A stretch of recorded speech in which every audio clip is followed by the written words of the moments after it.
शन्नो भगवतो वर्यमा शन्नो इंद्रो बृहस्पतिः शन्नो विष्णुरुक्रमः नमो ब्रह्मणे नमस्तेवाय त्वमेव प्रत्यक्षं ब्रह्मासि त्वामेव प्रत्यक्षं ब्रह्म वदिष्यामि ऋतं वदिष्यामि सत्यं वदिष्यामि तन्मामवतु तद्वक्तारमवतु अवतु मामवतु वक्तारम्।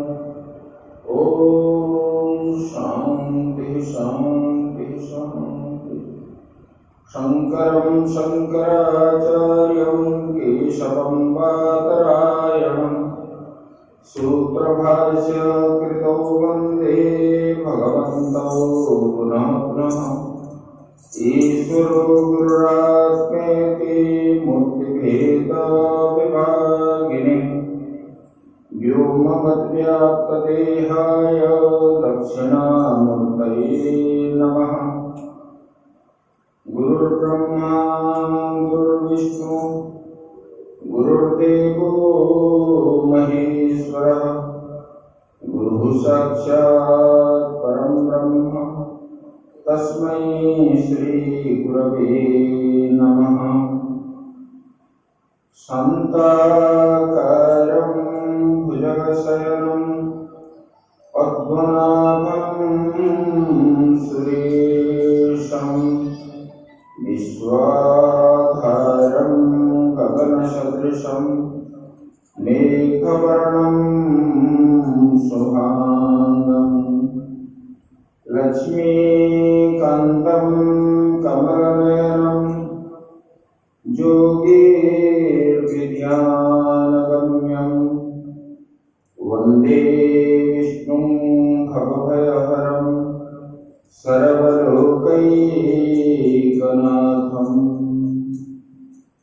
नारायणं नमस्कृत्य नरं चैव नरोत्तमं देवीं सरस्वतीं व्यासं ततो जयमुदीरये। मूकं करोति वाचालं पङ्गुं लङ्घयते गिरिं यत्कृपातमहं वन्दे परमानन्दमाधवम्। सच्चिदानन्दरूपाय विश्वोत्पत्त्यादिहेतवे तापत्रयविनाशाय श्रीकृष्णाय वयं नमः। बोलिए सच्चिदानंद भगवान की, सद्गुरुदेव महाराज की जय। श्रीमद् भागवत महापुराण की। ओम नमः पार्वती पतये हर हर महादेव। श्री कृष्ण गोविंद हरे मुरारे हे नाथ नारायण वासुदेव। श्री कृष्ण गोविंद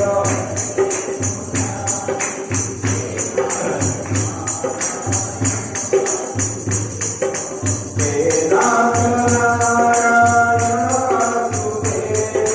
हे नाथ नारायण वासुदेव। हे नाथ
नामानि पठन्ति नित्यं गोविन्द दामोदर माधवेति श्रीकृष्ण गोविन्द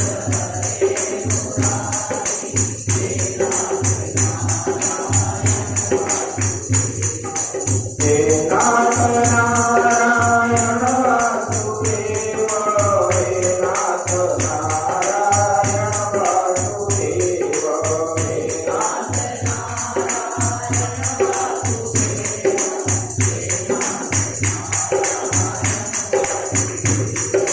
श्रीकृष्ण विष्णु मधुवैष्णवाय भक्तानुकम्पिन् भगवान् मुरारे रायत्वं केशवरूपनाथ गोविन्द दामोदर माधवेति श्रीकृष्ण गोविन्द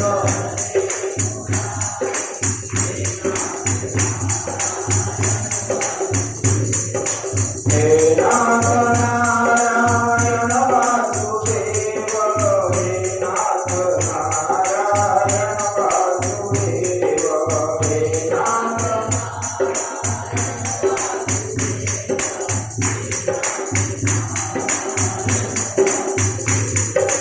श्रीकृष्ण राधा वरगोकुलेश गोपाल गोकुलनाथ विष्णु जिह्वे जीवत्वामृतमेतदेव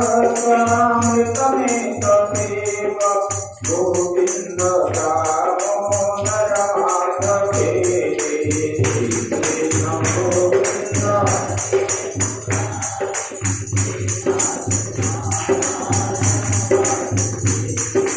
हे नाथ नारायण वासुदेव हे नाथ नारायण वासुदेव हे नाथ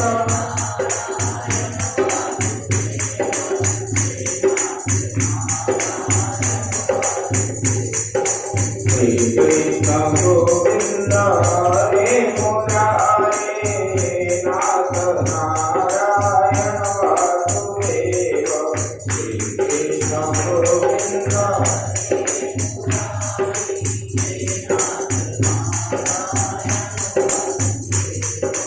हे नाथ नारायण वासुदेव हे नाथ नारायण वासुदेव हे नाथ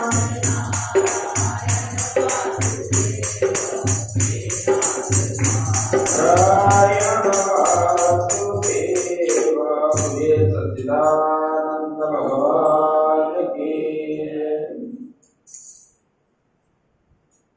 परम ब्रह्म परमात्मा की असीम कृपा से हम लोग श्रीमद् भागवत के सप्तम स्कंद श्रवण कर रहे हैं। देखो इसमें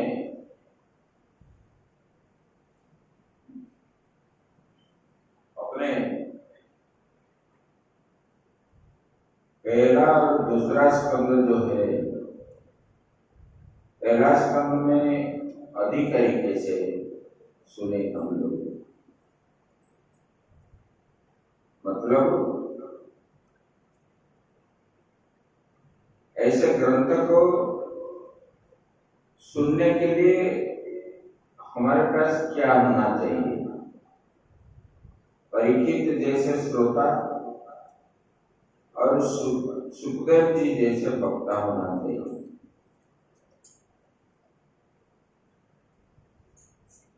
जैसे अधिकारी अगर सही ना हो तो गड़बड़ा जाता है।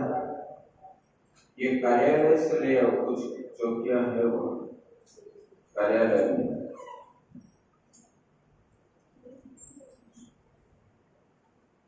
कोई भी काम कर्म करो अगर गड़बड़ हो गया तो क्या है होता है। जैसे कि कल यहाँ खीर बना था, सही नहीं तो इतने सारे बर्बाद हो।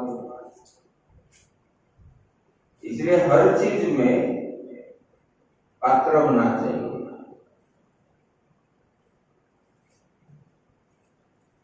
सुनने का भी, सुनने वाला अगर आग्रह ना हो, अपने अंदर त्याग वैराग्य ना हो, तितिक्षा ना हो, तो शास्त्र सुनना क्या है, बेकार ही। इसलिए परीक्षित जैसे श्रोता होना चाहिए, मतलब मन में आग्रह होना चाहिए और उसको हम कैसे सुनने के बाद उसको धारण भी करना चाहिए, तब जीव का कल्याण होता है। हम अगर धारण नहीं करेंगे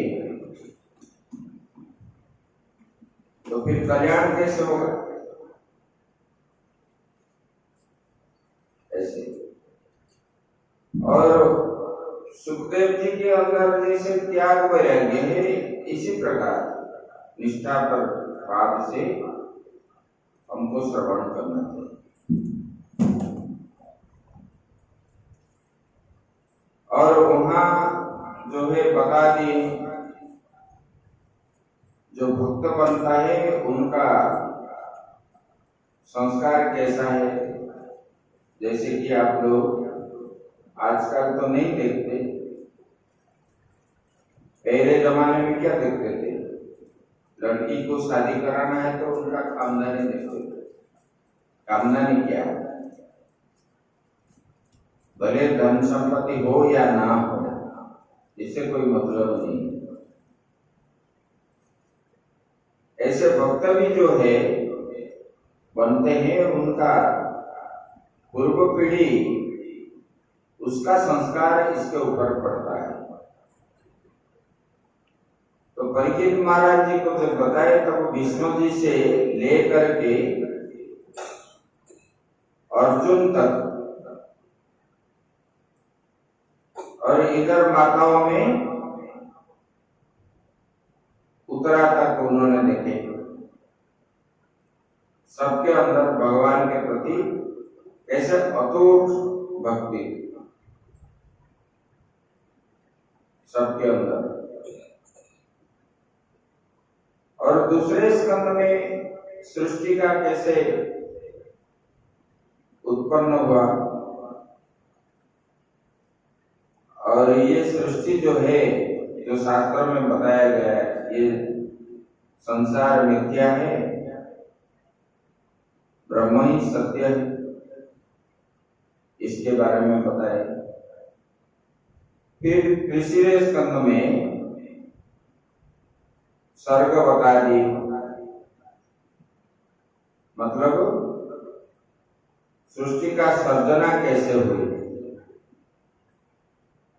पहले परमात्मा एक ही थे, एको हम बहुश्याम, एक से अनेक होने का इच्छा हुई, तब इन्होंने विस्तार रूप से कैसे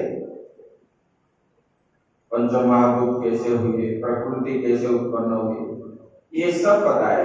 महत तत्व आदि सभी तत्व का उत्पन्न कैसे हुआ, ऐसे बताए।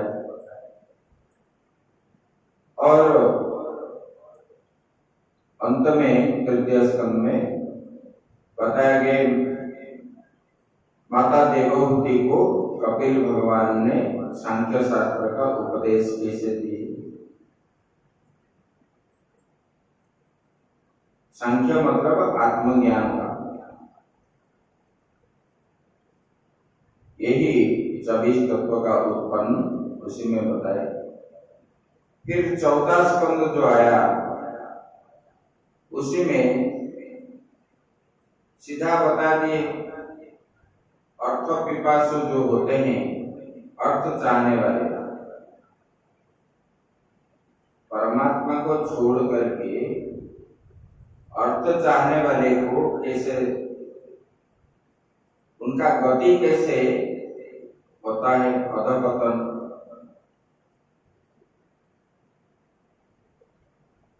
जैसे कि दृष्टांत दिए इसका, दक्ष प्रजापति ने अहंकार युक्त हो करके उन्होंने यज्ञ किया और शिव जी को त्यागने के कारण जो संसार के मूल कारण अहंकार दिखाया, तब उनका गति कैसे बना, उनका सिर कट गया।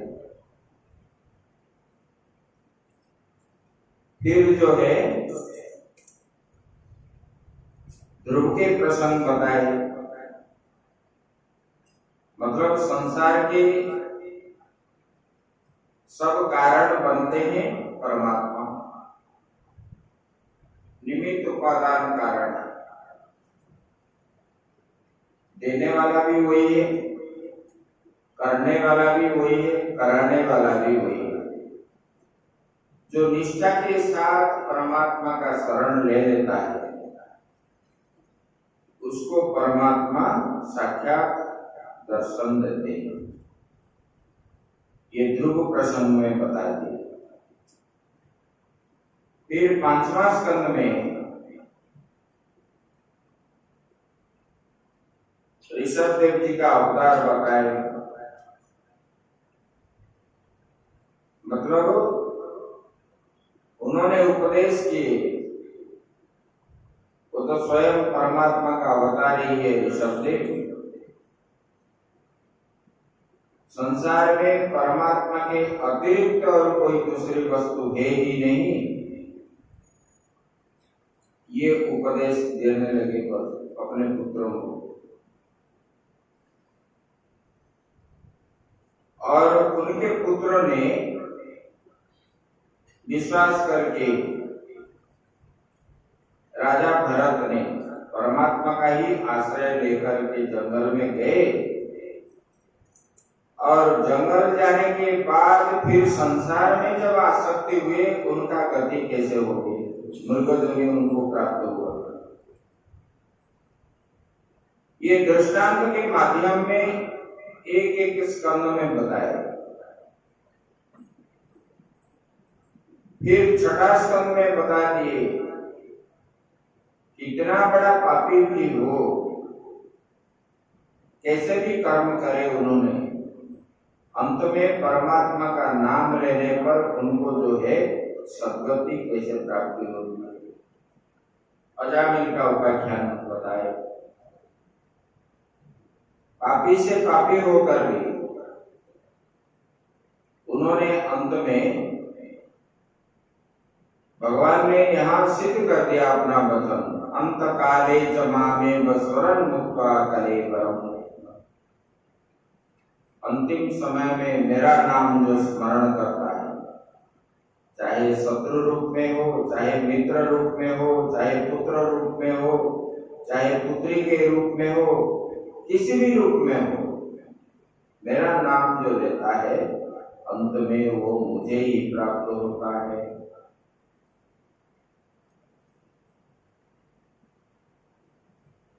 और उसी में भी बताए कि गुरु को अपमान न करने पर, भले कितने बड़े देवता भी हो, इंद्र क्या है, देवताओं का राजा, देवताओं का राजा होने पर इंद्र को जो है गुरु से विमुख होने के कारण राजलक्ष्मी जो है उनसे छोड़ के चली गई। तब उन्होंने तो ये हुआ, मतलब स्वर्ग से च्युत हो गए। फिर उन्होंने गुरु बनाए। गुरु की शरण लेने पर भगवान क्या बोले, मैं ही गुरु के रूप में मैं रहता हूं, गुरु और कोई नहीं है, मैं ही हूं। गुरु का स्वरूप जो है वो मेरा ही स्वरूप है। कृष्णम वंदे जगत गुरु, हम बताते हैं ना, ये चराचर जगत का गुरु कौन है, कृष्ण। वही सबके अंदर आत्मा के रूप में बैठा हुआ है और उसी को ही हम प्रणाम करते हैं, उसी को ही मानते हैं, वही उपदेश हमको करते हैं। ये तो व्यक्ति विशेष है, ये करने वाला करने वाला कौन है? उनके अंदर जो है आत्मस्वरूप परमात्मा है, वही सब कुछ करते हैं, कराते हैं।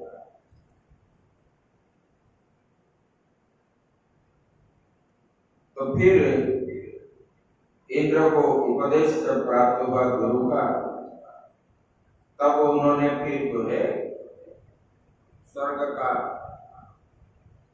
इंद्रासन उनको मिल गया। फिर कितने बड़े राक्षस भी क्यों ना हो, भगवान का परमात्मा का आश्रय लेने पर उनको परमात्मा तत्व का कैसे प्राप्त होता है, वृद्धाश्रम उपाख्यान में बता दिया। देखो, भले ही आप भक्त क्यों ना हो, भक्त होने पर अगर आपने अहंकार रखोगे, राजा चित्रकेतु वर प्राप्त हो गया, घूमने लगा, ज्ञान भी हो गया, संसार की आसक्ति छूट गया, सब कुछ हो गया, और शिव जी को देखने के बाद उन्होंने पहचान नहीं पाया, व्यंगात्मक बात बताया। इसलिए दूसरे को व्यंग करने वाले व्यक्ति क्यों बोलते हैं?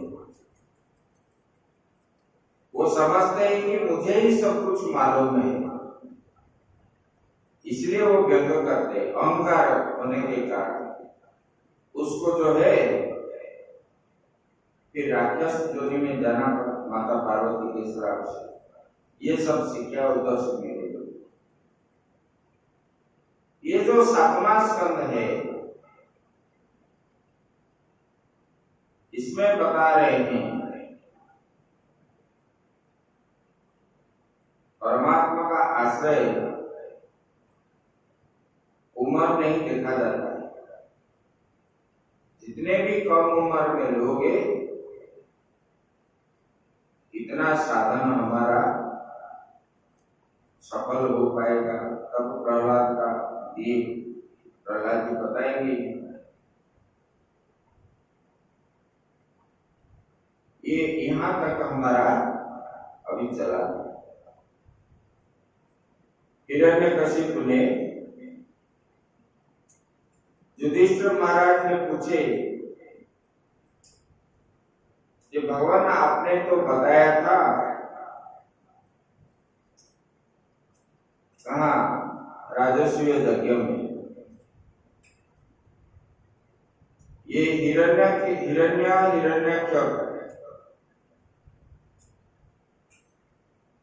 जो जय विजय से 3 जन्म हुए,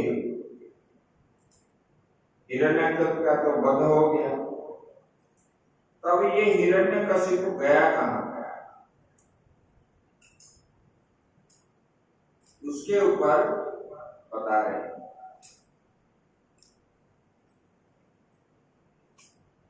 हिरण्यकशिपु जब आया, हिरण्याक्ष वध होने पर वो गया था तपस्या करने के लिए। भ्राता एवं विनिहते हरिणा क्रोधमूर्तिना हिरण्यकशिपु राजन् पर्यतप्य दुषासुषा। और उन्होंने आकर के देखा, उनका माता दुखी। पुत्र चले जाने के बाद माताओं का तो मन में दुख होता ही होता है। और हिरण्याक्ष की जो पत्नी है वो भी दुखी है। जब इन दोनों को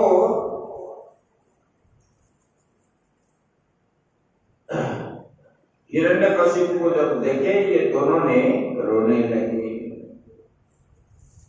जब रोने लगे तब हिरण्यकशिपु जो है क्रोध से कांपने लगा।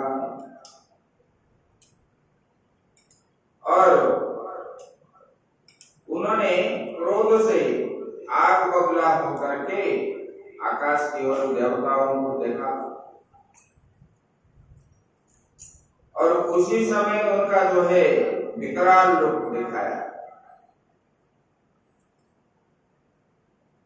और उनके मुख को उसी समय देखने से डर लग रहा था, इतने जोर से गुस्सा हो गया वो। और अपना त्रिशूल उठा करके उन्होंने राक्षसों को बुलाया, दिलमूर्धा, त्रक्ष, सम्रासु, शतबाहु, हयग्रीव, नमुची, पाक, इल्वल, विप्रचिति, पुलमा, शकुन, ये सबको संबोधन करके बुलाया। बोले क्या रे वो दानव, तुम सब लोग मेरी बात सुनो। तो मेरे भाई को जिसने मारा, विष्णु भगवान ने मारे। बोले कि देवताओं के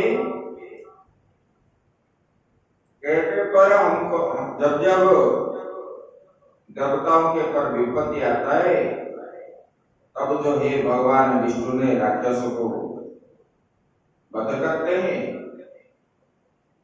ये विष्णु को बल कहां से मिलता है? यज्ञ पूजन आदि करने पर मिलता है। इसलिए आप लोग क्या करो, संसार में जाग यज्ञ पूजा पाठ आदि बंद करो। जैसे कि हम लोग भोजन करने पर हमको उसी से बल प्राप्त होता है,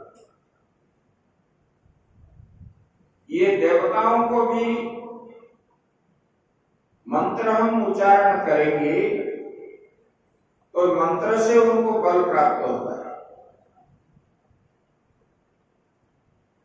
मंत्राधीन देवता है, हम जितना मंत्र बोलेंगे उनका बल इतना ही प्राप्त होगा। जैसे कि आप लोग बल पाने के लिए क्या करते हो, ड्राई फ्रूट खाते हो कि नहीं, अच्छा विटामिन खाते हो, तब आपको बल प्राप्त होते। ऐसे देवता लोग भी मंत्र पाठ जाग यज्ञ आदि होने पर उसी से उनको बल प्राप्त होता है।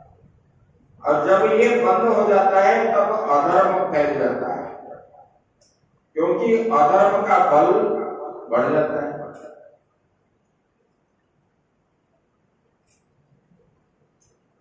तो बोला कि सब बंद करो और ये सब बंद करने से तुम लोग जाओ देवताओं के साथ युद्ध करो, देवताओं को बंदी बना लो। मैं वैकुंठ जाता हूं और वहां जो है विष्णु की बात मैं देखूंगा। ऐसा बोले कि जहां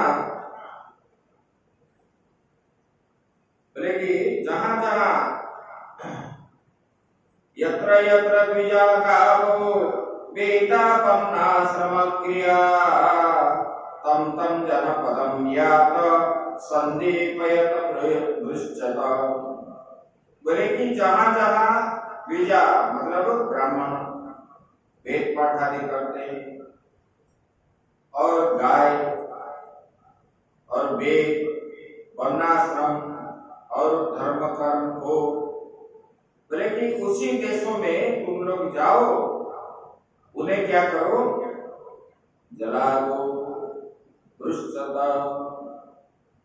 उजाड़ डालो। ये सब जहां होता है, गौ माता की हत्या करो, जो वेद पाठ करेगा वही पंडित को हत्या करो। ऐसे जब ऐसे, और उसी से क्या है, बोले कि दत्यों को स्वभाव से, दुष्ट का स्वभाव क्या है, दुष्ट का स्वभाव है दूसरे को पीड़ा पहुंचाना, पीड़ा पहुंचाने से, दुख देने से उन लोगों को क्या है, आनंद मिलता है। ऐसे और ये जब हिरण्यकश्यप को आज्ञा दे दिया उन लोगों ने सिर झुकाकर उसको स्वीकार कर लिए और निकल पड़े। और उन लोगों ने नगर गांव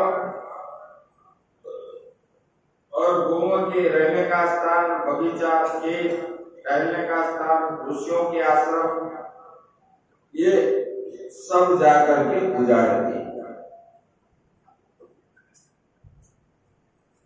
और कुछ दत्तियों ने खोदने के शास्त्रों से बड़े बड़े पुल, परकोट, नगर, ये वहां पर जाकर के वहां स्वरूप ढूंढने लगे। एवं विप्रकृते लोके तत्रेन्द्रानुचरैमुः दिवं देवा परित्यज्य भुवि चेरुररक्षिता। बोले इस प्रकार ये जो दैत्य ने निरीह प्रजा को बड़ा उत्पीड़न किया, उसी समय जो है देवता लोग स्वर्ग छोड़ करके चले गए। हिरण्यकशिपो घातो संपरेतस्य दुःखितः कृत्वा कटोदकादीने भातृपुत्रानसन्वय। हे युधिष्ठिर, नारद जी बता रहे हैं, बोले भाई के मृत्यु से हिरण्यकश्यप के क्रोध ऐसा हो गया था, दुख भी हुआ था उसी से।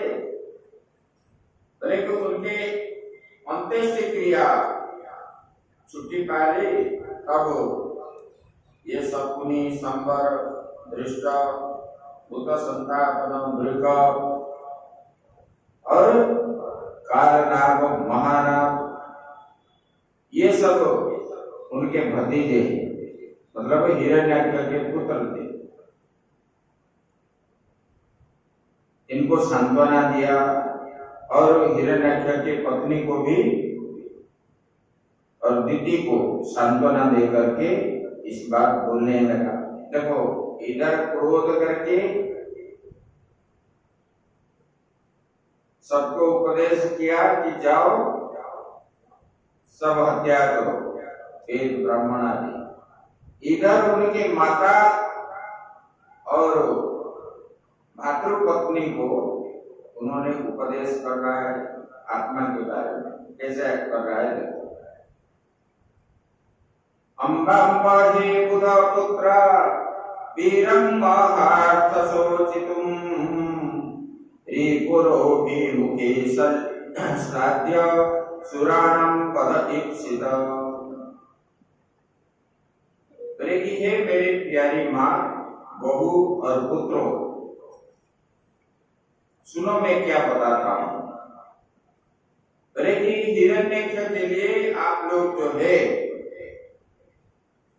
क्या करते हो? शोक करना नहीं चाहिए।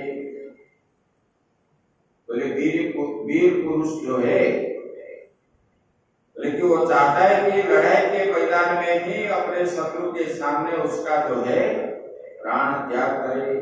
ये वीरों का धर्म है और इसलिए आप इसका चिंता ना करिए। भूतानामिह संवास प्रपायामेव सुकृते दैवेनैके तन्नीताना मुर्नितानां स्वकर्मभिः। बोले देखो, जैसे बहुत से लोग प्याऊ से मिलते हैं, कितना कैसा उपदेश कर रहा है। प्याऊ से बहुत से लोग मिलते हैं, पानी पीने के बाद जब तक वो पानी पी रहे हैं तब तक मिलते रहते हैं, बातचीत कर रहे हैं, और पीने के बाद जो है अपने अपने रास्ते में सब चले जाते हैं। इसी प्रकार ये संसार में लोग जो आए हैं, कर्म के अधीन होकर के सब लोग आए हैं। जिसका कर्म समाप्त हो गया वो जाएगा, एक दिन आएगा तो एक दिन जाएगा। यही नित्य आत्मा व्यय शुद्ध सर्वतः सर्वविद पर दत्ते सावा मनोलिंगम मायया विसृजन गुणान। बोले कि देखो वास्तव में आत्मा क्या है, नित्य है, कैसे उपदेश कर रहा है। दुष्ट लोग बढ़िया उपदेश देते हैं, जब दूसरे को बोलना होता है बढ़िया बढ़िया उपदेश देते हैं। बोले कि आत्मा क्या है, नित्य है। नित्य मतलब तीनों काल में रहने वाला है। और वो क्या है, अव्यय है। अव्यय मतलब वो घटता नहीं कभी। जैसे एक मटके में जल है, निकालने पर वो घट जाता है। शरीर जैसे कभी दुबला होता है तो कभी मोटा भी हो जाता है, घटता बढ़ता जैसा है, ऐसे आत्मा का विकार ये नहीं है, घटना बढ़ना। इसलिए वो क्या है, अव्यय है। वो क्या है, अव्यय है। और क्या है, शुद्ध है। शुद्ध मतलब इसमें कोई मलिनता नहीं है। और क्या है, बोले कि सर्वगव है। मतलब इसी देश में है, उसी देश में नहीं है, ऐसा नहीं है। इसी काल में है, अभी है, पहले नहीं था, ये बात भी नहीं है कि आगे नहीं रहेगा, इस बात नहीं है। तो ये क्या है, बोले कि सर्वगत है। और क्या है, बोले कि सर्वज्ञ है। और ये शरीर के अंदर रहने पर भी वो शरीर से अलग है। जैसे कमल के पत्ते जल के अंदर रहने पर भी जल से वो अलग है, जल उनको स्पर्श नहीं करता। ऐसे शरीर के अंदर ये आत्मा रहने पर भी ये आत्मा को इंद्रिया भी ये सब कुछ कर नहीं पाते। ये इंद्रियों से अलग है, विषय इंद्रिया से, देह इंद्रियों से पृथक है। लेकिन वो अपनी विद्या से देह आदि का सृष्टि करके भोगों के साधन सूक्ष्म शरीर को स्वीकार करता है, ऐसे बताया। और आगे बताते हैं, बोले कि जैसे जथाम्भसा प्रचलता तरो विचला इव चक्षुषा भ्रम्यमाणेन दृश्यते चलति बहु। जैसे कि आप लोग देखते हो जल के अंदर सूर्य का प्रछाया देखते हो, चंद्रमा की, और जल हिलने पर आपको क्या दिखता है, सूर्य भी हिल रहा है जल हिलने पर, और चंद्रमा भी हिल रहा है। लेकिन वास्तव में चंद्र और सूर्य जो है हिलते हैं क्या, नहीं हिलते। लेकिन पानी के अंदर जैसे दिखता है कि ये सब हिलते नहीं, बल्कि वैसे ही जल हिलने पर ही ये हिलना जैसे दिखते हैं आंख को। बल्कि ऐसे ही अविद्या के कारण, विषयों के कारण ही मन जो है भटकने लगता है। वास्तव में वो आत्मा क्या है, निर्विकार, और वो आत्मा कभी भटकता नहीं है, ऐसा बताया।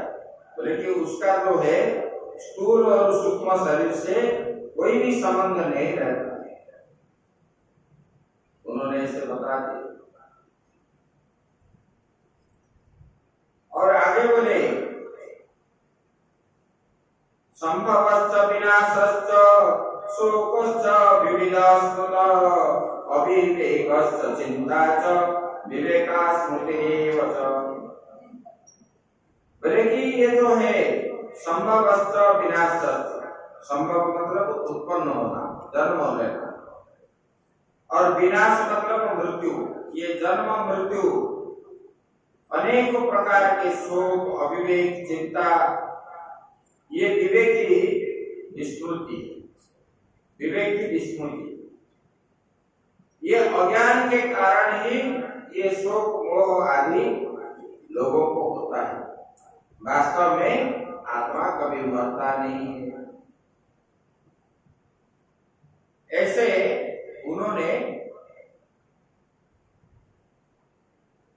बता दिया। आगे बता रहा है, बोले देखो मैं आपको एक ये ज्ञान तो दे दिया,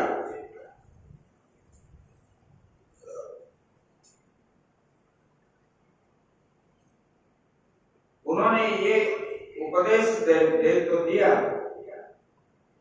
फिर बोलने लगा देखो मैंने आपको एक कहानी सुनाता हूं, उसको ध्यान से सुनो। माता और भ्राता के पत्नी को बोलने लगे, बोले कि उसी नर देश में एक बड़ा राजा था, तेजस्वी राजा, और उनको दूसरे राज्य के राजाओं ने युद्ध करके और युद्ध में हार गया और मर भी गया। तब ये राजा लोग जिन लोगों ने आक्रमण किए थे, ये सब मार करके चले, और चल जाने के बाद जो राजा मर गया था उनका पत्नी और सगे संबंधी आदि जो है, उन लोगों ने वो सबको लेकर के चारों ओर, सबके चारों ओर बैठ गए और बैठ करके रोने लगे, जैसे संसार में होता है। जब रोने लगे और उन लोगों ने वो लाश को छोड़े नहीं, बहुत समय तक रोने लगे, जलाने के लिए भी नहीं दी। तब बालक रूप में जमराज जी आए, जमराज जी आए और जमराज जी उनको बोलने लगे, बोले कि देखो बड़ा आश्चर्य की बात है, ये लोग जो है, बोले कि ये देखते हैं संसार में जो उत्पन्न होता है तो वो मरता है,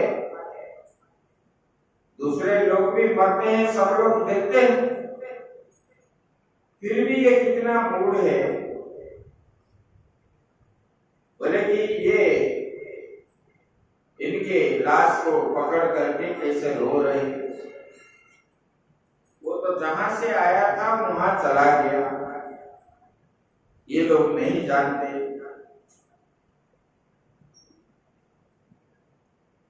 उसके बाद बता रहे हैं, बोले कि सुनो तुम जिस लिए रो रहे हो, बोले कि ये हम तो तुमसे लखे गुना अच्छा है, देखो मेरा इस संसार में कोई नहीं है, बालक रूप में आए ना, बोले कि मैंने और निर्बल भी हूं, मेरे पास इतना बल भी नहीं है, और संसार में कितने बलवान आदि घूमते रहते हैं, मैं जंगल में रहता हूं, वहां शेर भी रहता है और हिंसक जंतु आदि रहते हैं, फिर भी मैंने अकेला रहता हूं और मैं डरता भी नहीं। तो किसने पूछा होगा, बोले कि आपने कैसे रह रहे हो, आपको किसने ये हिंसक जंतु से बचाते, बोले कि जिसने गर्भ में रक्षा किया था, गर्भ के अंदर रहने का समय जिन्होंने मुझे रक्षा किया था, क्योंकि माँ के गर्भ जो है एक नली के अंदर जीव को रहना पड़ता है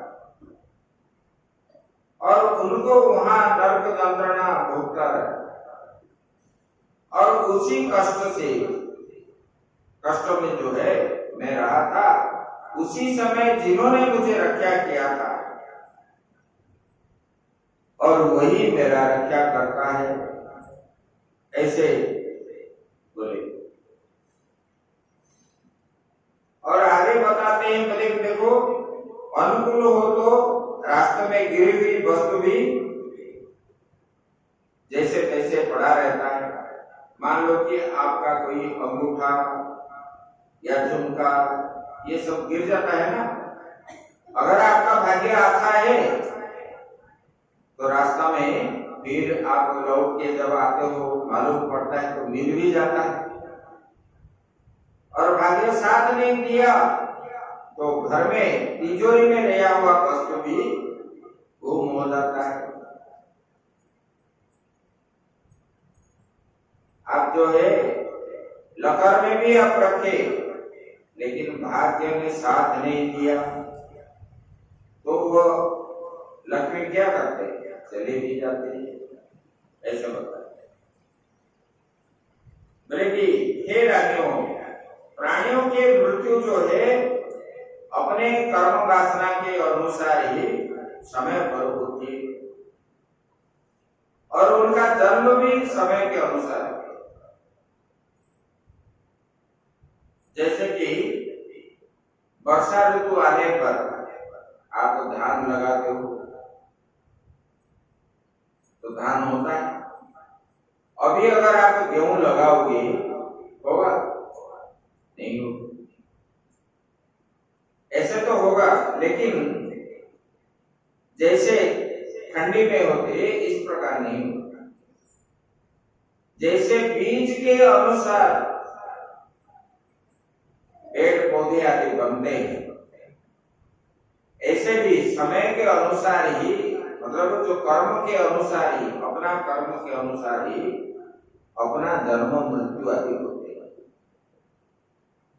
अच्छा कर्म किया तो हमारा जन्म भी ऐसे अच्छा मिलेगा, अगर हमारा कर्म अच्छा नहीं है तब हमारा जन्म भी अच्छा नहीं होगा, दुखी भोगना पड़ता है। सभी प्राणियों को जो है कर्म के अनुसार ही उनका जन्म मृत्यु आदि होते रहते हैं। इसी प्रकार उन्होंने बताए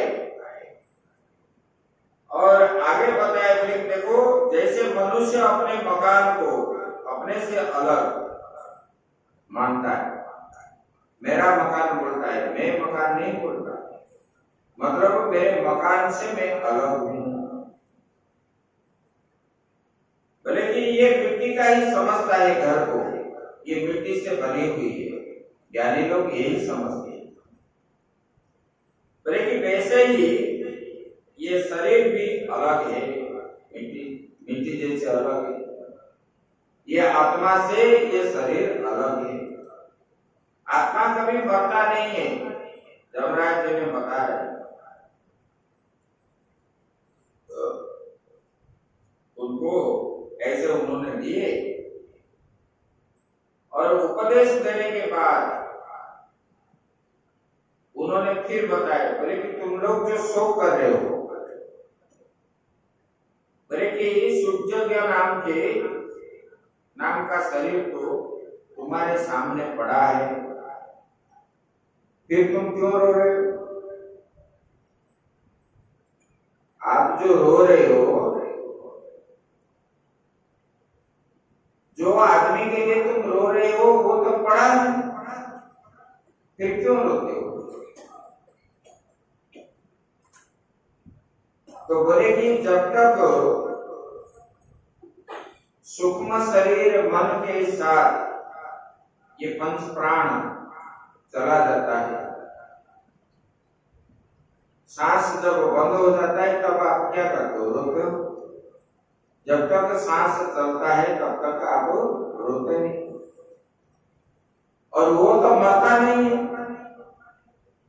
शरीर से, एक शरीर से दूसरे शरीर को वो चला जाता है, वो कभी मरता नहीं है। और वास्तविक जीव वही है। ये शरीर हमारा जीव नहीं है। ये शरीर तो मिट्टी से, सप्त धातुओं से उत्पन्न हुआ है, पंच महाभूत से उत्पन्न हुआ है, सप्त धातु से बनी हुई है। और आप जो रो रहे हो, ये शरीर को लेकर के रो रहे हो। मरता तो शरीर है, लेकिन शरीर के अंदर जो आत्मा, पंच ज्ञानेंद्रिय, मन, ये प्राण, ये मरता कभी नहीं है। तब आप किसी लिए रो रहे हो, तो आप मूर्ख ही हो। जब एक ऐसे बता दिए तब सब शांत हो गए। फिर जमराज अदृश्य हो गए। ऐसे ही हिरण्यकशिपु ने अपने माता और जो है मातृपत्नी को उपदेश दिया, तब उन्होंने शोक आदि बंद करके फिर संसार, घर संसार में मन लगा लिए। और युधिष्ठिर महाराज जी ने पूछने लगे, बोले कि ये हिरण्यकशिपु तपस्या कैसे किया था, भगवान बताइए। तब उन्होंने बताया, बोले कि इन्होंने जब शुक्राचार्य जी ने उनको राक्षसों का राजा बना दिया, क्योंकि ये भगवान थे। ये समुद्र के अंदर दोनों भाई जब घूमते थे, उनके कटी तक समुद्र का जल नहीं होता था, मतलब इतने ऊंचे ऊंचे, और बड़े बलवान थे। उनको देख करके ही सब डरते थे। तब ब्रह्मा जी ने, शुक्राचार्य जी ने उनको बोलने लगे, बोले कि जाओ तुम ब्रह्मा जी का तपस्या करो और अमर वर प्राप्त हो जाओ। तो तीनों काल तक तुम जो है कभी मरोगे नहीं। जब तक सृष्टि रहेगा तब तुम ही राजा बन करके रहोगे। ये तो कभी होता ही नहीं। तब उन्होंने गया कठोर तपस्या करने लगा।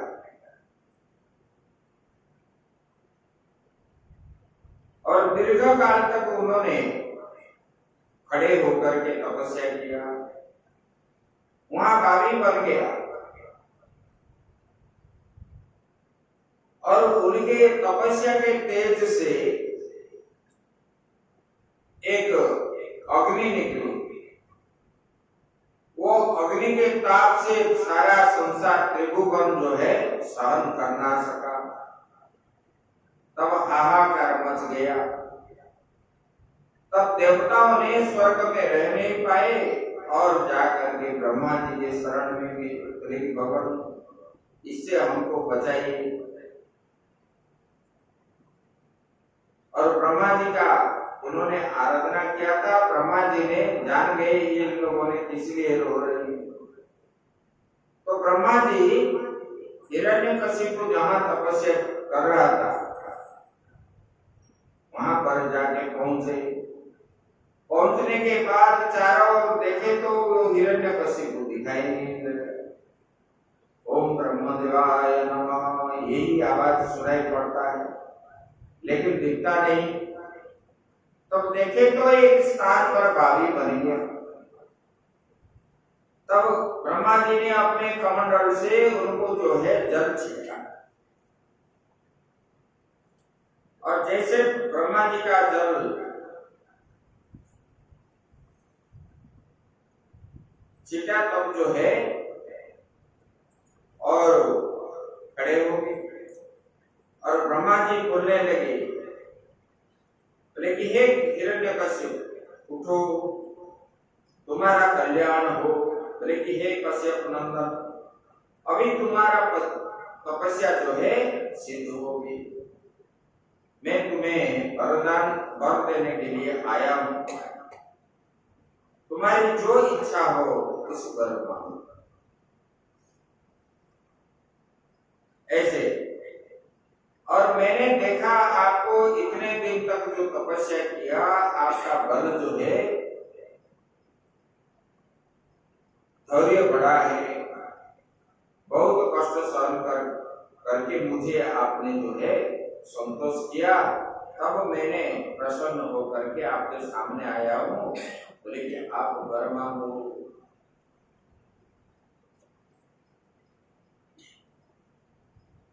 बोले कि आप जो है जो मांगोगे मैं दे देता हूं।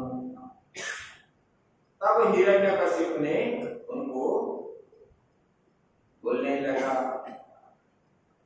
हिरण्यकशिपु ने बोला, बोले कि भगवान उनको स्तुति करने लगा ब्रह्मा जी को। बोले कि भगवान कल्पांते कालसृष्टेन यन्तेन तमसावृतम् अभिव्यन जगद्दीतम स्वज्जम ज्योति सुरोचिषा। बोले कि भगवान कल्प के अंत में जो बसते हैं, बोले कि वो आप ही है। मतलब प्रलय के समय तमोगुण के द्वारा जब प्रलय होता है और वो उस समय घने अंधकार हो जाता है, बोले कि उसी में जो बाद में रहते हैं भगवान आप ही है। बोले कि आपसे ही ये संसार उत्पन्न होता है और पालन करने वाला भी आप हो। बोले कि आपने ही ये चित्त, मन, चेतन, शक्ति, इंद्रिय ये सब का स्वामी है। आपने ही ये संसार में पंच महाभूत बनाया, शब्दादि विषयों को बनाए। बोले कि ये महत्त्ववादी को बनाने वाला रचयिता जो है आप ही है भगवान। बोले कि आप अनादि है, अनंत है, सर्वज्ञ है, अंतर्यामी है, सबके अंदर रहने वाला आप ही है। ब्रह्मा जी को बोलने लगा ऐसे। बोले कि हे प्रभु, आप कार्य कारण चल और अचल ऐसे कोई भी वस्तु नहीं है, आप इस सब से भिन्न है, कार्य भी नहीं है, कारण भी नहीं है, चल भी नहीं है, अचल भी नहीं है। ऐसे बोले कि आप इसे अपने से ही सबको प्रकट किया है, ये सारा ब्रह्मांड। और हिरण्यकशिपु ने ऐसे जब बोल दिया तब ब्रह्मा जी प्रसन्न हो गए और प्रसन्न होकर के उन्होंने वर तो जांच बोले थे मांगने के,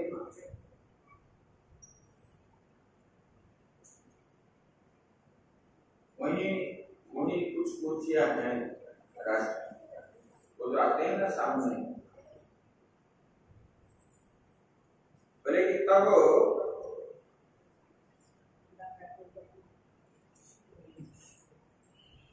जो है ये वर मांगने लगा। बोले कि भगवान हमको तो अमर वर चाहिए। भगवान ब्रह्मा जी बोले कि ये तो अमर संभव नहीं है, संसार में जन्म होना जो होता है वो मरना पड़ेगा, फिर मैंने आपको अमर वर कैसे दूं? तो बोले कि और कुछ मांग लो, अमर वर मैं नहीं दे पाऊंगा। तब ये हिरण्यकशिपु ने अपना बुद्धि के द्वारा सोचने लगा और बताया। बोले कि भगवान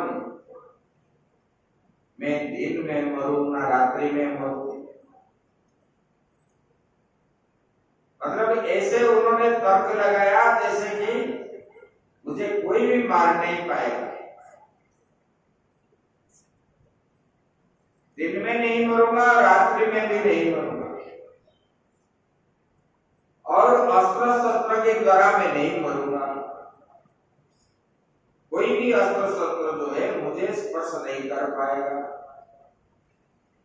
और ना धरती के ऊपर मैं मरूं, ना अंबर के ऊपर मरूं, नीचे नहीं कि ऊपर भी नहीं।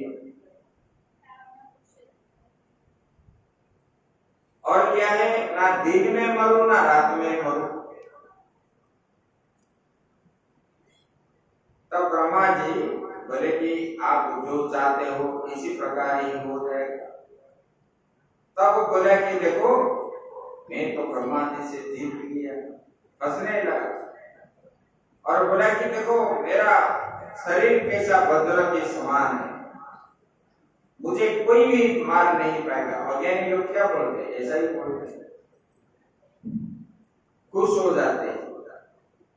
संसार में जो आता है वो जो है एक ना एक दिन जाना पड़ता है।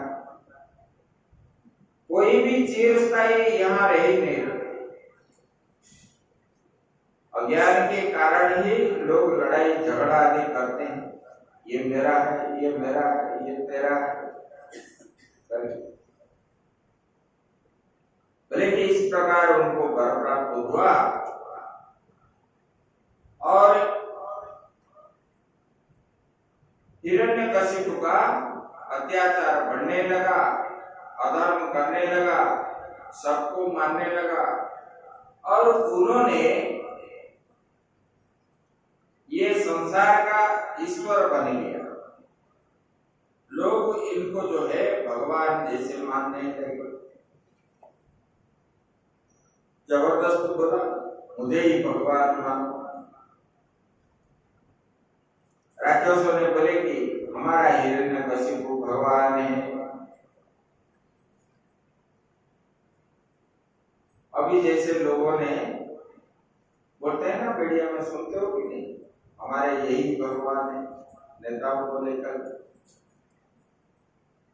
और उनके पास तो इन लोगों से ज्यादा है वो लोग। देखो हिरण्यकशिपु के राज्य समय में किसी की भी प्रजा को कोई भी कष्ट नहीं होता, और उसी समय प्रजा जो चाहते थे ऊपर देख करके जो मन के अंदर सोचते थे वही उनको प्राप्त हो जाता, उनका अभीष्ट पूर्ति हो जाता,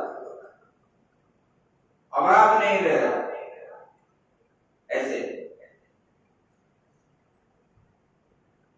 तब युधिष्ठिर महाराज ने पूछे, बोले कि भगवान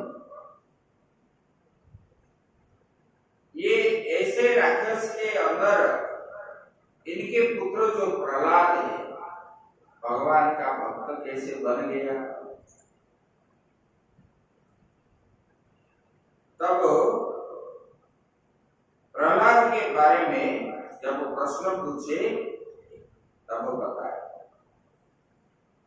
बोले कि देखो ये प्रहलाद भगवान का इतने कम उम्र में भगवान का आश्रय ही लिया, और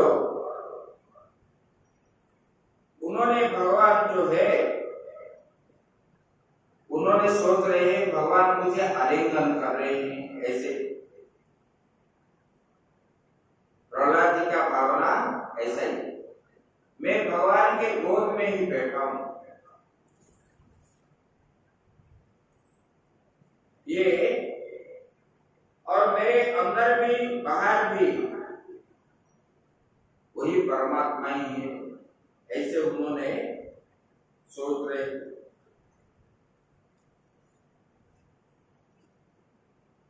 बोले कि ये इतने सुंदर भगवान के भक्त होने पर भी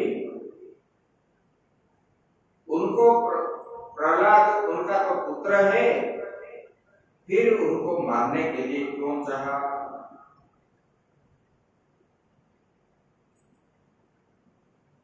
तो बोले कि ये प्रहलाद जी को शुक्राचार्य उनके गुरु है, गुरु आश्रम में भेज दिया पढ़ाई के लिए।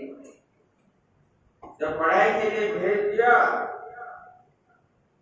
तब गुरु ने उनको पढ़ाने लगे। जब वो पढ़ाने लगे, वो सब पाठ अधीनस्थ कर दी प्रहलाद जी। तब उन्होंने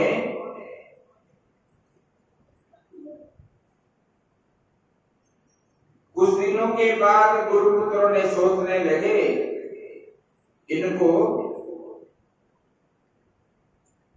मतलब देखो, राजा के पुत्र होने पर भी आश्रम में जाते थे। ऐसा नहीं कि आश्रम में सर्वसाधारण बच्चे जैसे रह रहे थे, प्रहलाद भी इस प्रकार रहते थे। राजा का पुत्र मान करके उनको कोई सुख सुविधा आदि नहीं मिलता था। यह आश्रम का नियम है, सबके लिए बराबर है। तब प्रहलाद जी को गुरुपुत्रों ने जो शिक्षा दे रहे थे, ठंडा अमर का पढ़ा रहे थे, उन्होंने लेकर के आए। और जब महल में प्रहलाद जी आए, माता कयाधु के पास लेकर के छोड़ दिए। और माता कयाधु उनको जो है श्रृंगार आदि करवा दिए, स्नान मान करा दिए, राजकीय पोशाक पहना करके पिताजी के पास जाने के लिए प्रहलाद जी उद्यत हो गए और जाकर के पिता को साष्टांग प्रणिपात किए। और प्रहलाद जी को जैसे हिरण्यकशिपु ने देखा, पुत्र स्नेह से मोहित होकर के उनको जो है अपने गोद में बैठाया और चुम्बन देने लगा, आदर किया, गले भी लगाया ऐसे। और कुछ समय के बाद पूछने लगा कि बेटा, तुम तो गुरुकुल में थे इतने दिन, और गुरु ने आपको क्या क्या सिखाया है, मुझे आप थोड़ा बताओ, क्या आप सीख कर के आए? तब प्रहलाद जी उनको बोले, तत्साधु मन्ये सुकर्यादेहिनां सदा समुद्विग्न धियाम सद्ग्रहात् हित्वात्मपातं गृहमन्धकूपं वनं गतो यद्यरिमाश्रयेत। बोले कि पिताजी, ये संसार के प्राणी जो है, तत्साधु मन्ये सूरवर्य देहिनां, ये देह को देख करके ही मैं और मेरा बोलते रहते हैं। बोले कि हर समय उद्विग्न रहते हैं। बोले कि ये प्राणियों में ये सब ठीक नहीं है। बोले कि मैं समझता हूं कि इन लोगों का अधपतन का मूल कारण जो है मैं और मेरा, ऐसे बता दिए। बोले कि घास से ढके हुए अंधेरे कुएं के समान ये घर को छोड़ करके वन में चले जाएं। जैसे कि कोई कुआं है और घास से ढका हुआ है, दिखता नहीं, और जाते हैं तो क्या है, वो कुएं में गिरते हैं लोग। ऐसे कठोपनिषद में बताया, अंधे नैवदी अतमन्यमाना, एक अंधा दूसरे अंधे को कैसे पार करेगा रास्ता, दिखा सकता है? नहीं। बोले कि देखो, ये अज्ञानी ज्ञानी जैसे मानता है, अपने को ज्ञानी मानता है, इधर शरीर को जो है मैं मेरा मानने वाला लोग जो है ये संसार के प्रति मोह ग्रसित होकर के ये मेरा पुत्र है, ये मेरे पत्नी है, ये धन है, संपत्ति है, मैं राजा हूँ, मैं फलाना हूँ, मैं फलाना हूँ, यह करके बता रहे हैं। और ये बोल लेकिन संसार में श्रेष्ठ जो है परमात्मा ही है, भगवान विष्णु के अतिरिक्त और कुछ भी नहीं। प्रहलाद जी ने जब ऐसे बता दिए तब हिरण्यकशिपु को क्रोध आ गया, क्योंकि भगवान का नाम लेके विष्णु का बोले कि इनके ये तो बच्चा है, इनका कोई दोष नहीं है प्रहलाद का, और इनका बच्चे होने के कारण हमारा कोई शत्रुओं ने इनके बुद्धि में घुसा दिए हमारे शत्रु का नाम। तब ये ऐसे बोल रहा है। तब उन्होंने फिर जो है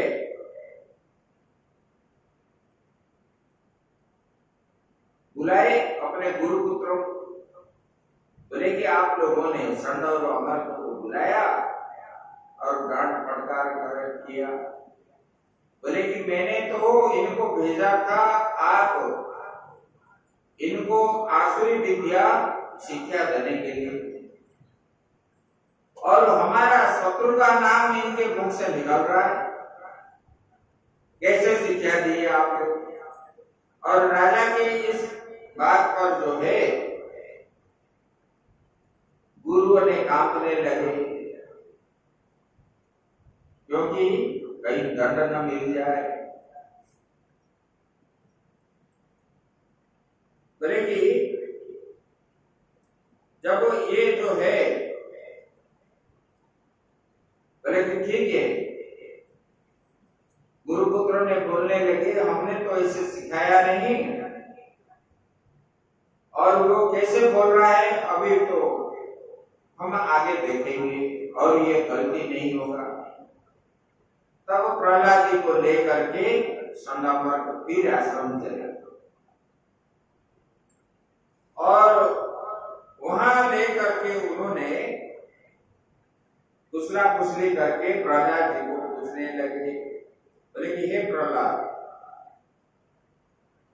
आपने पिता के सामने हमने तो ये शिक्षा आपको नहीं दी, फिर आपने जो है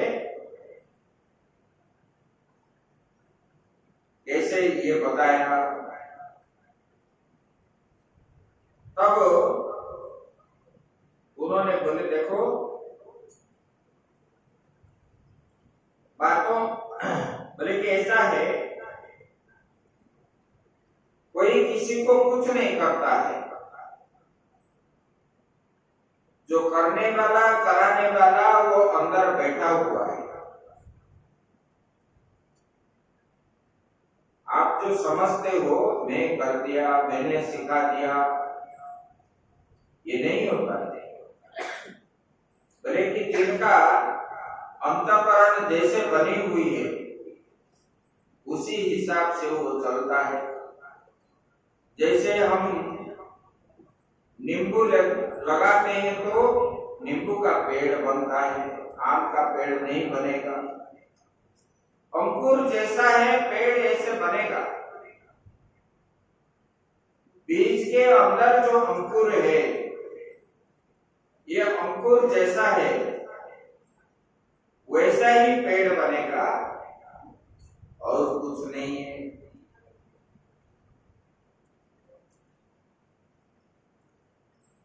तब गुरुपुत्र ने बोले कि देखो तुम जो है अपना भगवान है हिरण्यकशिपु, आपको जो है आपका उनका आज्ञा आप नहीं मानते। बोले कि अगर आपका भगवान है वो, गुरुपुत्रों को भी प्रहलाद जी ने बढ़िया पाठ सिखाया। बोले कि ये मरा हुआ पेड़ जो है आपके आश्रम में है, एक मरा हुआ पेड़ को दिखाए। बोले कि उसको जो है जीवन धारण करो। तो बोले कि आपका भगवान इनको जीवन दान कर देंगे? बोले कि हाँ कर लेंगे। तब उन्होंने भगवान को मन में ही बोलने लगे, बोले कि भगवान मेरा इज्जत बचा लीजिए, नहीं तो मुझे ये लोग नाराज भी हो जाएंगे। तो मरा हुआ वस्तु, जो पेड़ मरा था वो तो खिल गया। तब गुरुपुत्रों ने आश्चर्य हो गए, बोले कि आप अगर उनको भगवान मानते हो, देखो हम जिसको भगवान मानते हैं उन्होंने तो मरा हुआ चीज को बचा दी, आप जिसको भगवान मानते हो उनको बोलो बचाने के लिए। फिर उन्होंने साम दाम दंड भेद आदि जो है आसुरी विद्या वो सब सिखा लिए। सिखाने के बाद फिर लेके आए। फिर जब लेकर के आए तब प्रहलाद जी गए माता के पास, और माता ने उनको स्नान शौच आदि करवा दिए, अच्छे अच्छे वस्त्र पहना दिए, और प्रहलाद जी चलने लगे पिता के दर्शन की इच्छा से। और जब गए तब हिरण्यकशिपु ने उनको देख करके फिर उनको गोद में बिठा करके फिर पूछने लगा, प्रहलाद जी को पूछने लगा, और उन्होंने बोला कि बेटा आप जो पढ़ के आए हो, ये संसार में अच्छा वस्तु कौन है?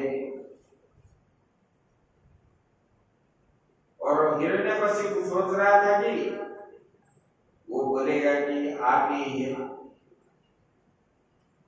क्योंकि राक्षस लोग सब बोलते हैं आप ही भगवान है, आप ही हमारे।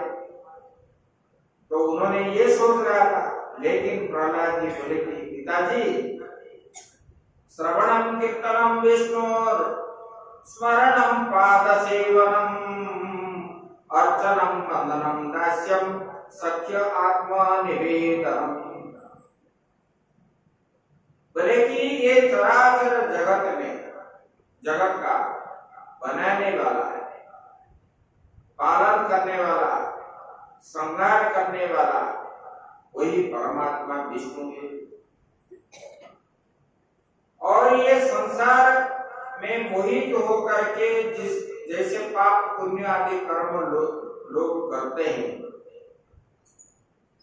और ये पाप कर्म से छुटकारा मिलता है परमात्मा परम ब्रह्म विष्णु जी का, जो चिंतन करता है, मनन करता है, स्मरण करता है, स्तवन आदि करता है, उसका आश्रय लेने पर ही जीव को इस कर्म बंधन से मुक्ति प्राप्त होता है।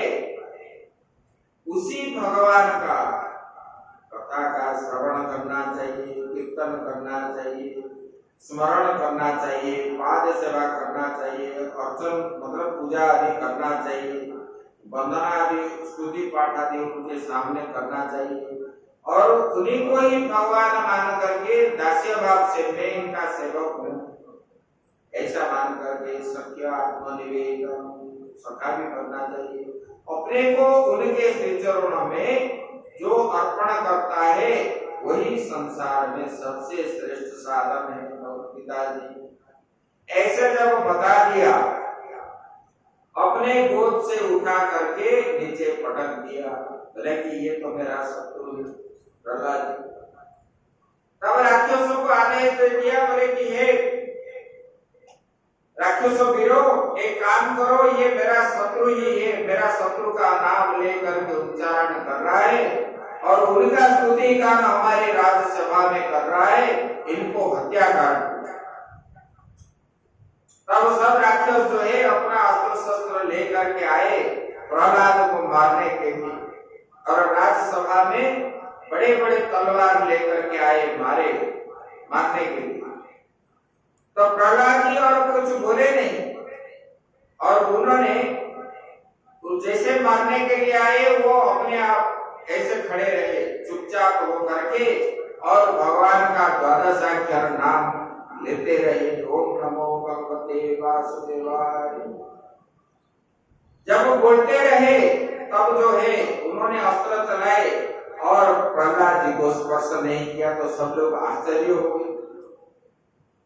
अस्त्र में भी मारे तो वो मरे भी नहीं। फिर जो है उनको लेकर के बोले कि देखो इनको कैसे भी मार देना चाहिए, फिर ऊंचे पर्वत से नीचे फेंक दो। वहां पर जब लेकर के फेंके, फिर भगवान को इन्होंने बुलाया। प्रतिवाद कभी भी नहीं किए कोई भी, मतलब प्रहलाद जी जो है जैसे उनके मंत्री सेनापति आदि मारने के लिए तैयार होते थे, वो कभी प्रतिरोध नहीं करते, प्रतिवाद भी नहीं करते थे। वहीं चुपचाप खड़े होकर के भगवान का ही चिंतन करते थे। और ऊंचे पर्वत से जब उनको फेंकने लगे तब उन्होंने भगवान का ही स्मरण किया, नाम ले। तब भगवान जो है उनको गोद में ले गए, और ये तथ्यों ने सोचे कि मर गया। और फिर जो है प्रहलाद जी आ गए, और फिर लेकर के जल में फेंके। जल में भी जब फेंके समुद्र में, तब जल के राजा जो है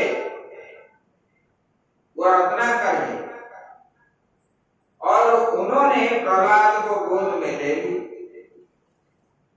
क्योंकि माता लक्ष्मी का पिता है वो रत्नाकर, और माता लक्ष्मी जो भगवान का भक्त होते हैं उनको माता लक्ष्मी ने पुत्र बना लेते हैं। देखो भगवान जिसके ऊपर सहाय करते हैं, संसार में ऐसा कोई शक्ति नहीं उनको मार सकता। चाहे कितने भी परमाणु बम हो, एटम बम हो, जो भी हो, कुछ काम नहीं करेगा, फेल मार जाएगा। जा पर कृपा प्रभु की होई, ता पर कृपा करई सब सोई। तो प्रहलाद जी उधर से भी बच गए। तब हिरण्यकशिपु जो है आश्चर्य हो गया। फिर जो है राक्षसों के साथ मिलकर के बातचीत करने लगा। फिर जो है उनको उत्कट विष ला करके दिए, खीर में मिला दी, और उनको बंदी करके रखे जैसे दोषी रहते हैं अंधेरा कोठरी में। फिर वहां पर जो उत्कट विष दिए वो विष को पान कर लिया, भगवान का प्रसाद समझ करके भगवान का नाम लिया, वो भी कुछ नहीं हुआ, बच गए। फिर ये जो है चिंता में फंस गया, कैसे ये मरता नहीं। फिर हिरण्यकशिपु के बहन जो है होलिका, वो अग्नि विद्या साधन की, और अग्नि वो जो है जब चाहे अग्नि देवता को बुलाएगी। ये होलिका ने अग्निदेव उनको उनके शरीर में प्रकट होंगे, लेकिन उनका शरीर नष्ट नहीं होगा। जो उनको पकड़ेगा उसी को अग्नि नष्ट कर लेगा। तब होलिका ने हिरण्यकशिपु को ये बात बताया, और वहां जो है लकड़ियों का ढेर लगाए, और लकड़ियों के ऊपर होलिका ने बैठ गया, और पास में प्रहलाद जी को लेकर के बैठा।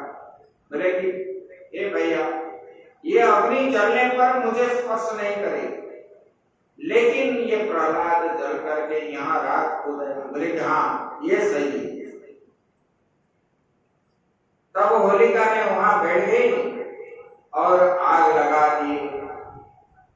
और जब आग लगाई होलिका ने, प्रहलाद जी को पकड़ करके बैठी और प्रहलाद जी आंख बंद कर दिए, भगवान को स्मरण करने लगे। तो प्रहलाद क्या चले गए, उन्होंने जल गई, बचाओ बचाओ बचाओ करके चिल्लाने लगी और तुरंत ही मर गई। तब सब लोग आश्चर्य हो गए, ये तो अग्निदेव का वर था। देखो, वर भी जो होता है, चाहे भले क्यों तांत्रिक ना हो, लेकिन भगवान के भक्त, भगवान का नाम लेने वाले को अगर आप कुछ करोगे तो अपना ही नष्ट होना पड़ता है। धर्म के साथ जो खेलता है उसका अनिष्ट हो जाता है।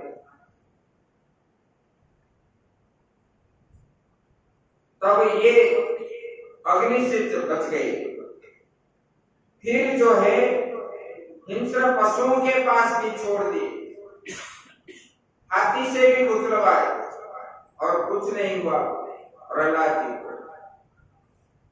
फिर जो है विषधर सांप के अंदर उनको छोड़े और सर्प ने भी इसको देख करके भागे, भगवान का नाम लिया। और आलाद को विषधर सांप ने काटने लगा और उन्होंने शरीर से प्राण उनका चला गया। फिर प्रहलाद जी ने भगवान को स्तुति करने लगे, बोले कि भगवान ये मेरा भाई है, ये अज्ञान के कारण और पिताजी के दबाव से ही ये मुझे ऐसे करवाया। भगवान, मैं अगर आपका सच्चा भक्त हूँ, आप मुझे मानते हो, तब भगवान इनको जो है वंचित मतलब जीवदान कर लीजिए। तो भगवान जो है प्रहलाद के स्तुति से उनको बचा लिए। जब बचा लिए सब घबरा गए, क्योंकि राजगद्दी आदि लेकर के गए थे कि ये इनका प्राण शरीर से चला गया, फिर कैसे बच गया। प्रहलाद जी जैसे हाथ लगा दिए, वो खड़े होकर के बैठ गए।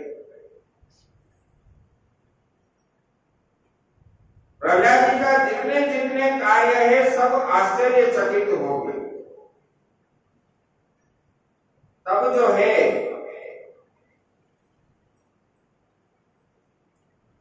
हिरण्यकशिपु ने सब करते करते करते थक गया, जितना उनको जो है दर्द देने का था। तब प्रहलाद जी फिर जो है आश्रम में गए पढ़ने के लिए और चुपचाप रहे, किससे कुछ बात भी नहीं की। तब प्रहलाद जी जब अनुपस्थित थे, उनके सहपाठी जो बालक थे उन लोगों ने बहुत भारी मन दुख करते थे। अरे प्रहलाद जी को इतना दंड मिल रहा है, ऐसे मार रहे हैं, ऐसे मार रहे हैं, और वो अच्छा है, ऐसे बोल के बच्चों के अंदर बातचीत कर रहे थे। और प्रहलाद जी को जब देख लिए सब लोग घेर गए और प्रहलाद जी को वहां रख करके कुछ दिन के लिए उनके गुरु जो है षण्ड और अमर कहीं यात्रा पर गए। दो चार दिन के लिए उन लोगों को कुछ काम आया।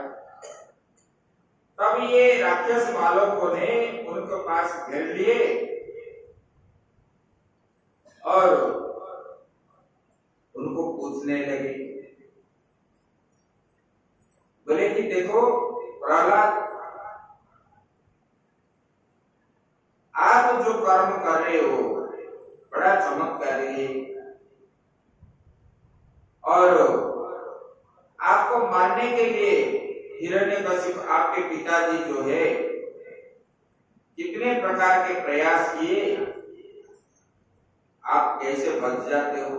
बोले कि मैं बचने वाला कौन हूं, मुझे जो है मेरा सुरक्षा जो सबको जन्म दिया है उन्होंने ही माता के गर्भ से ऐसे छोड़ा है और उसी के अनुसार उनका कर्म आदि सब बनता रहता है। बोले कि आपने जो साधन किया है वो साधन कैसा है? बोले कि देखो, और उन लोगों ने बोलने लगे अभी तो आप छोटे हो, इस छोटे उम्र से भगवान को कैसे बुलाते हो? बुढ़ापा में तो बुलाना चाहिए, उम्र होने के बाद। तब प्रहलाद जी ने बताया कौमार आचरे प्राज्ञो धर्मं भागवतानिह दुर्लभम मानुष जन्म तदप्य ध्रुवमर्मर्तदम। बोले कि देखो, ये मनुष्य जन्म मिलना बड़ा कठिन है। दुर्लभम मानुषम जन्म, मनुष्य जन्म मिलना बड़ा कठिन है इस संसार में, और इसके द्वारा अविनाशी परमात्मा की प्राप्ति होना भी कठिन है। बोले कि भगवता निह, बोले कि भगवान को प्राप्ति करना यह अविनाशी, कभी नाश नहीं होता परमात्मा, और इस संसार में मनुष्य जन्म मिलना कठिन है, और उससे भी कठिन है इसके ये संसार को जिन्होंने बनाया वही परमात्मा तत्व को प्राप्ति करना भी बड़ा कठिन है।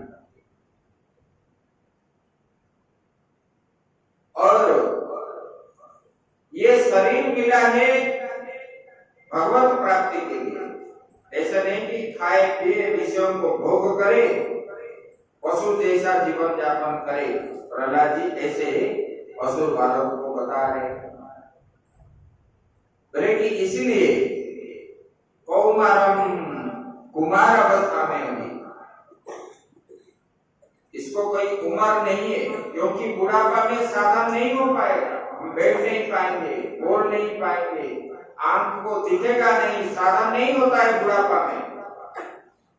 इसलिए जो कर्म करना है, अच्छा कर्म जो है कुमार अवस्था में ही करना चाहिए।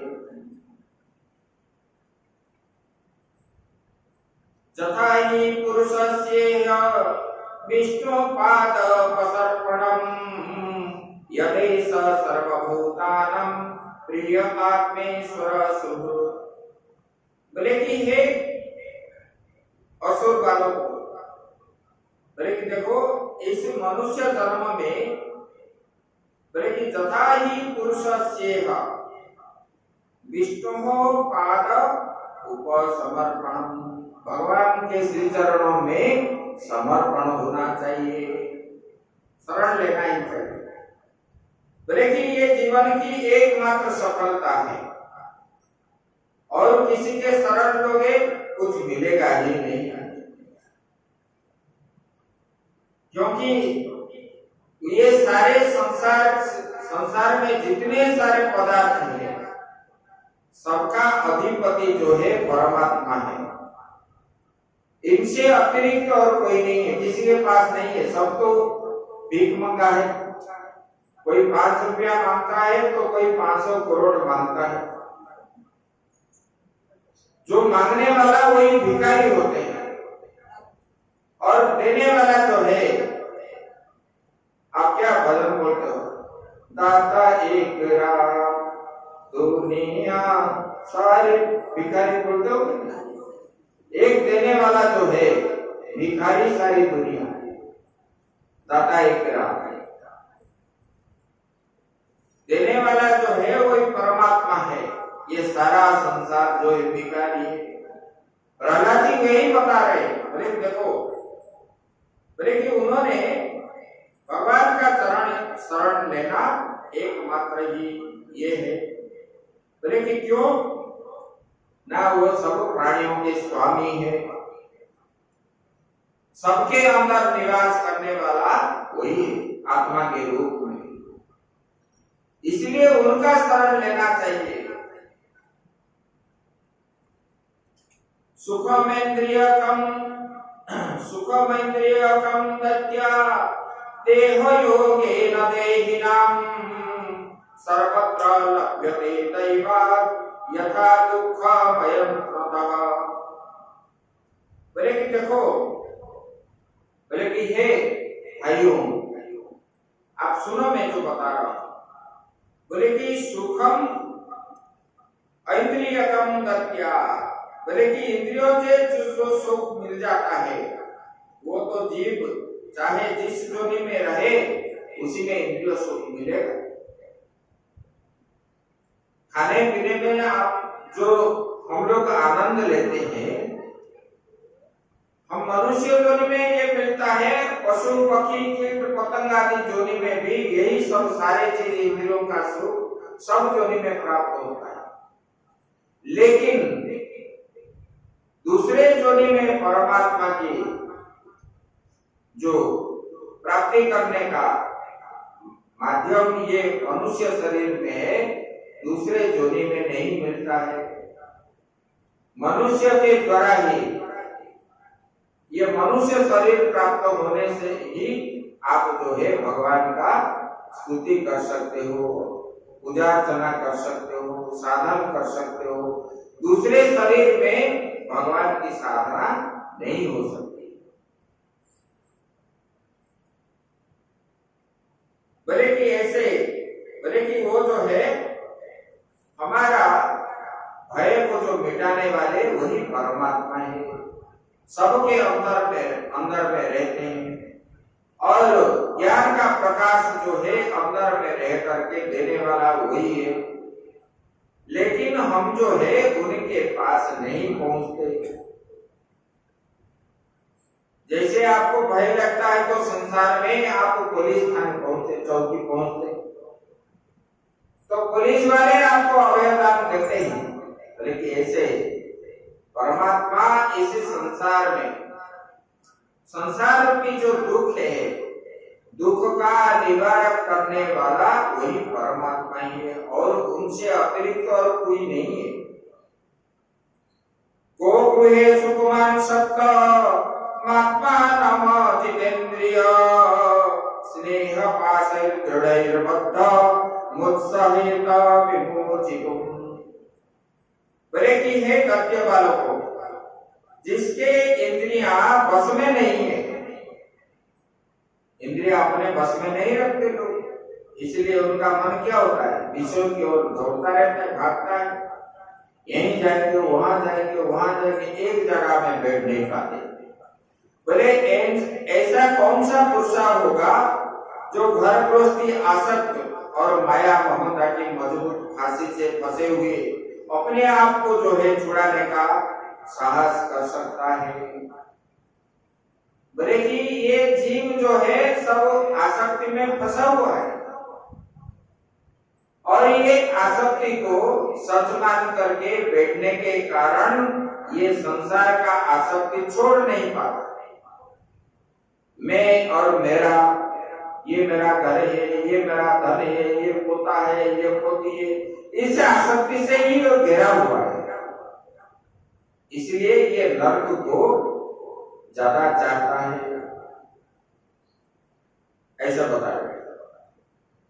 और बोले कि देखो, जो अपनी प्रियतमा पत्नी की एकांत सहवास, उसके प्रेम भरी बात, मीठी मीठी सलाह ऐसे ऐसे बोलते हैं। बोले कि देखो, ये इंद्रियों भोग करने वाले लोग जो होते हैं ना, ये इस मोह में फंसे रहते हैं और इससे निकलते नहीं।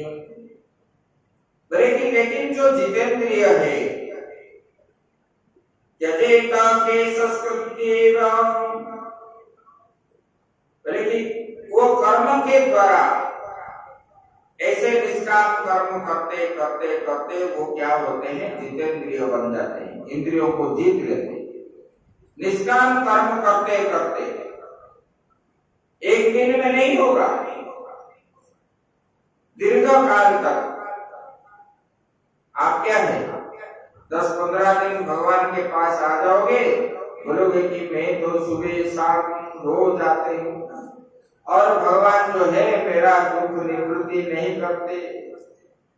कभी दुख आएगा, जब सुख मिल गया और कोई भगवान का दर्शन, भगवान का नाम लेना ही भूल जाते हैं। और सुख आने का समय क्या बोलते हो, मैंने कर दिया। अरे भगवान कैसे कर दिए, हम नहीं करते तो भगवान कर देते, बोलते हो कि नहीं बोलते हो? हाँ, इसलिए भगवान दिखाई नहीं देते। और सुख भी भगवान के, ये दुख भी जो है भगवान के, ऐसा अगर मानोगे तब भगवान जो है आपको हर समय ले लेंगे अपने गोद में, ऐसा बताते हैं। बोले कि जो जितेंद्रिय पुरुष होते हैं ऐसे दीर्घ काल तक, 10 दिन 15 दिन करके नहीं, दीर्घ काल तक, क्योंकि अपने अंदर जो जन्म जन्मांतर का पाप पड़ा हुआ है, जैसे कि कई बर्तन में आप चूल्हा के ऊपर बैठा बैठा करके वो काला जम गया है, तो जब आप उनको धोते हो कितना रगड़ना पड़ता है, रगड़ते रगड़ते रगड़ते दीर्घ समय रगड़ने के बाद ना तुरंत ही धो देने से छूट जाता है, नहीं छूटता है। ऐसे भी अपने अंदर जो जन्म जन्मांतर का पड़ा हुआ मल पाप है, ये पाप दीर्घ काल करोगे तब जाके ये जो है निर्मल हो जाएगा, पाप से मुक्त होगा। और इधर हम साधना नहीं करेंगे, उधर बोलेंगे कि भगवान हमको मिल जाए। हम सोफा के ऊपर बैठ करके टीवी देखते रहेंगे, बोले कि भगवान इधर जा रहे तो हमारे घर के अंदर अगर आके घूम के जाएंगे तो हम दर्शन कर लेंगे। ऐसे लोग आजकल सोच रहे हैं।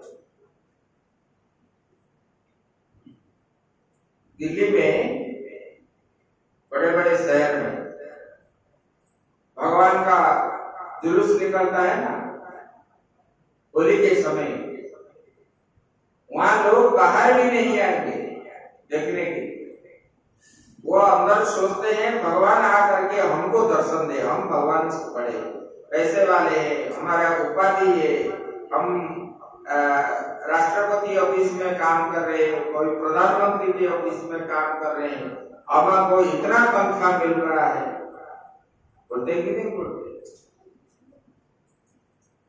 सेठ लोग यही बोलते हैं। एक बार हम लोग बस में जा रहे थे, 2-3 महात्मा थे हम, और आगे 2 लोग बैठे आपस में बात कर रहे हैं। हमको देख करके, हम जैसे बस में चढ़े, अभी की बात नहीं है, ये 20 साल पहले की बात है। बोले कि देखो ये सब निकम्मा है और काम करने की डर से ये महात्मा बनते हैं और मांग करके खाएंगे। तब हम सुनते रहे, कुछ बोले नहीं। जब उन लोगों का बात पूरा हो गया तब मैंने पूछा, भगवान आपका नाम क्या है? बड़े प्रेम से हम पूछे, तब बताया कोई पंडित है। हम बोले आप क्या करते हैं? बोले हम जेई है, ब्लॉक में जेई है, और दूसरा वो भी किसी ब्लॉक में, वो भी जेई है। हम बोले आप परसेंटेज नहीं लेते? तब जो है वो घबरा गया। हम बोले सच बोलो, आप परसेंटेज नहीं लेते हैं कि नहीं लेते हैं कॉन्ट्रैक्टर से? ना लेते हैं। आप कितने बड़े चोर हैं? तो आप पाप कर्म कर रहे हो कि हम पाप कर्म कर रहे हैं? हम तो मांग करके खाते हैं, तुम तो चोरी करते हो। और हमने उनको ऐसे ऐसे पाठ पढ़ाया, बाद में हमको प्रणाम किया और दक्षिणा देने के लिए बोल रहा था, हमने मना किया। हम बोले कि ये पैसा हम नहीं देंगे, पाप का धन है। उसी समय 500 हमको देने वाला था। ऐसे भी लोग होते हैं जो पढ़े लिखे होते हैं, अपने को क्या मानते हैं, हम ये ज्ञानी है, हमारे पास पैसा है तो भगवान को भी हम खरीद कर लेंगे, मृत्यु को भी हम खरीद कर लेंगे, इसलिए तो किसको डरते नहीं, धर्म को भी नहीं डरते। ऐसे प्रहलाद जी बोले देखो संसार में उन्हीं के आश्रय जो जाता है वो निर्भय बन जाता है, बाकी संसार में सबको भय है और भय करने वाले के आश्रय में आप जाओगे आपको कोई भी निर्भय प्रदान करने वाला नहीं है। जो निर्भय है उनके शरण में जाओ, वो अभय प्रदान करेगा। और इन लोगों को जो है भले ही मेरे पिता हो उनको तो मृत्यु घिरा हुआ है, मैं उनके शरण में क्यों जाऊं, वो कभी भी त्रिलोक के स्वामी नहीं बन पाएगा। यह अज्ञानी जो जिसको ये ज्ञान नहीं है वो विषय इंद्रियों का संस्पर्श में जो आता है वही मानता है कि वही राजा है, वही हमारा भगवान है, लेकिन इससे भी परे इनको जिन्होंने बनाया वही भगवान है। तब प्रहलाद जी ने बोले कि देखो उसी का शरण में आओ। तब प्रहलाद जी को दत्तेवीरों ने पूछे, बोले कि हम तो जहां पाठ पढ़ रहे हैं आप भी वही पढ़ रहे हो। बोले कि गुरुजी हमको भी जो शिक्षा देते हैं आपको भी ये शिक्षा देते हैं, आप और हमारा वयस उम्र जो है बराबर है, ये बुद्धि आपको कैसे आया हमको नहीं आया। तब प्रहलाद जी बोले हंसने लगे और बोले कि ऐसे बात नहीं है, जब मैंने मां के गर्भ में था तब इंद्र ने आकर के मेरे माता को मारने के लिए सोचने लगा। बोले कि जब मेरे पिताजी तपस्या करने चले गए मैं मां के गर्भ में था, उसी समय जो है मेरे माता को इंद्र ने आकर के ले गया। बोले कि ये गर्भवती है, इनके गर्भ से जो उत्पन्न होगा वही भी राक्षस है, इसलिए इनको बचपन से ही मार लो, तब ये हमारा शत्रु आगे नहीं बनेगा। तब जो है नारद जी आकर के और इंद्र को बोलने लगे, बोले कि देखो इनके गर्भ नष्ट मत करो, इसमें भगवान के भक्त जो है पल रहा है।